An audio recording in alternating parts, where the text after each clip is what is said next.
imperialismo no es ciencia ficción, es real. Está aquí y usará todas sus fuerzas contrarrevolucionarias para intentar arrebatarnos las conquistas logradas en revolución. Usted comparte Alternativa, la radio revista.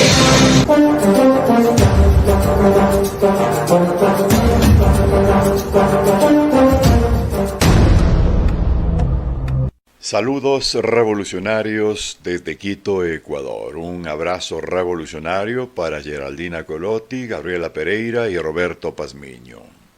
Concluimos una semana de la sinrazón jurídica, una semana de la sinrazón mediática, diríamos una semana de la sinrazón política, una semana más de la sinrazón jurídica, una semana más sin Estado de Derecho en el Ecuador.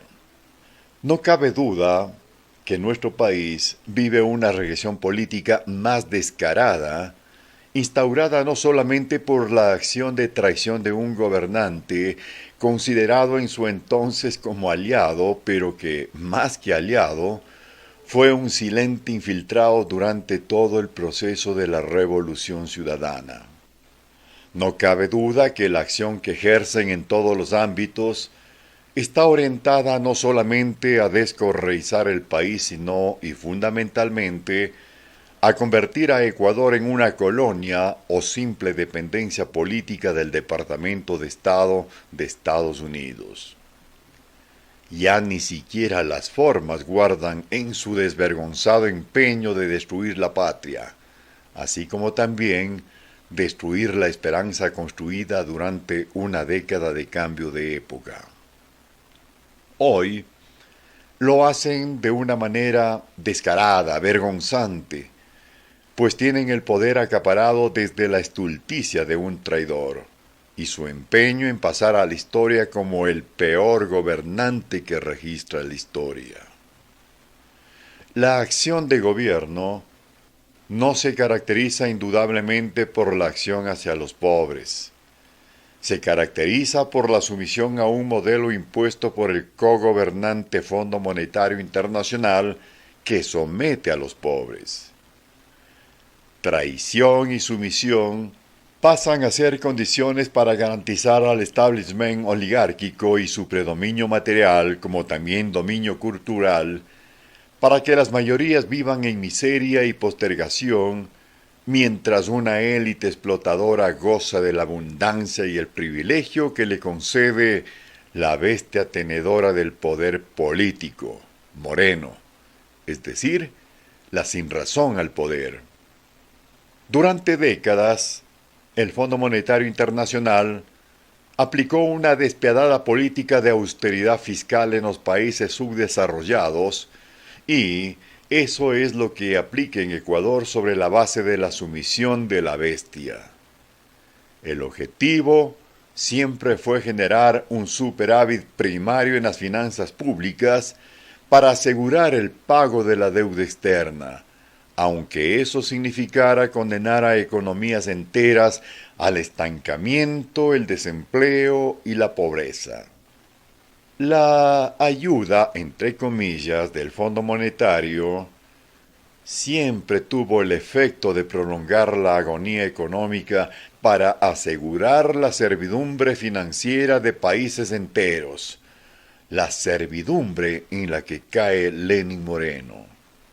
El Fondo Monetario Internacional descubrió los beneficios de la política fiscal del gobierno de la bestia cuando se trata de rescatar a bancos y grandes corporaciones que son los actuales sostenedores de su régimen de facto. Y esos poderes, asociados al poder fáctico, que a propósito de esta semana que concluye, nuevamente asume un papel protagónico para sostener a la bestia. Disculpen, camaradas, en ser reiterativo, pero la bestia siempre estuvo asociada al poder de los autoritarios y de la sinrazón. Me recuerda mucho el contenido del magistral libro de Michel Foucault, titulado El poder, una bestia magnífica. Y sí, ese poder asociado del político a lo bestia con el poder mediático también a lo bestia es lo que está destruyendo esta patria. El poder mediático, convertido en alcahuete y beneficiario de la bestia política, cree que silenciando notas informativas o ignorando acontecimientos, estos no existen. Creen que porque ellos no publican, los hechos no existen, así de simple. Durante la presente semana, la denominada Asamblea Nacional Ciudadana convocó a un paro nacional, denominación con la que nunca estuve de acuerdo, porque en su contenido tenía otro carácter movilizador. Un paro nacional tiene otra dimensión histórica y política. El paro es el recurso de lucha más elevado con que cuentan los trabajadores, los pobres, los explotados y vilipendiados por este sistema. Y convocarse así en esos términos implicaba el grave riesgo de desgastar una medida de lucha válida. Pero más allá de esta lógica digresión, el poder a lo bestia de lo fáctico y mediático ignoró en sus portadas la jornada movilizadora que tuvo nuevas características como la de involucrar a amplios sectores sociales golpeados por la acción demoledora de un gobierno neoliberal, vendepatria y privatizador.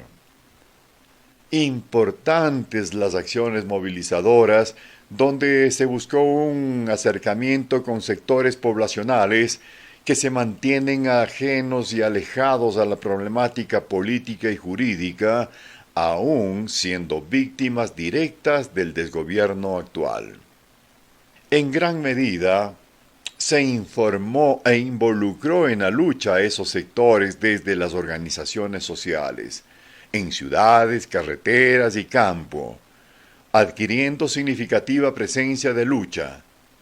Eso, que para nosotros fue muy significativo, para la bestia mediática identificada con la prensa corrupta y comprada por el régimen, valió nada. Es más, no existió. Simplemente con la lógica de que porque ellos no publican, una realidad no existe. Lo que exige entonces de nuestra parte es la definición de una agenda de lucha más frontal contra la desinformación de los medios, que no informan sobre los condicionamientos del Fondo Monetario Internacional, que no informan sobre la brutalidad política en el ejercicio de demoler el Estado de Derecho, que no informan sobre la acción popular movilizada en las calles. Obliga a la definición de una estrategia de desenmascaramiento de esos medios y su perversa tarea de silenciamiento informativo o lo que es peor, desinformación y manipulación. Lo que se publica o lo que se silencia tiene la marca de los grupos de inteligencia públicos y privados mediáticos, que operan dentro y fuera de los medios de información. Nos recuerda eso el filósofo mexicano Fernando Buenabad. Pues sí, camaradas, frente a esa acción de inteligencia de los medios, debemos contraponer la acción de las víctimas de los falsimedias, la gente, el pueblo consumidor del mensaje de la bestia informativa. En esta tarea debemos involucrarnos todos y no debemos hacerlo de otro modo que ubicar directamente a la bestia mediática identificada con esos medios como un objetivo político de la acción popular. Ya es hora, tenemos que hacerlo, es ineludible esta tarea. No hay derecho que justifique la acción deliberada de silenciar lo que ocurre. La excusa de algunos de no saber, de no conocer, de no tener información, para no asumir la responsabilidad profesional y ética que le compete a un medio informativo, es francamente sospechosa y ridícula, pero ante todo, una acción mercenaria y perversa. Ningún pueblo debe soportar la ineficiencia inducida de un medio obligado de transmitir la información porque es propiedad social. Y siendo así, nos asiste la razón de defender derechos, el derecho de acceso a la información veraz y oportuna. No cabe duda que desde Alternativa Radio asumimos el reto de sumar esfuerzos para derrotar a la bestia aliada a la bondad de la bestia política. Abrazos revolucionarios.